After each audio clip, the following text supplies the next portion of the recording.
This is the final resting place of China's notorious Emperor Yang of Sui.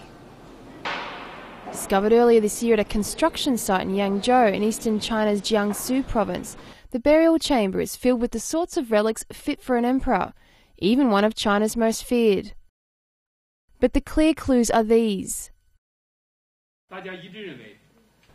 2 teeth found in the tomb are believed to belong to a 50-year-old man, and the epitaph says it is the tomb of Emperor Yang of Sui.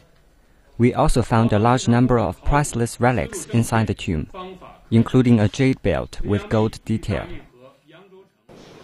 Measuring some 20 square meters, the tomb also contains female bones. After comparing them with historical records, archaeologists believe them to belong to the late emperor's wife, Princess Xiao. We found human bones in the chamber that belonged to a female around 56-year-old and 1.5 meters in height.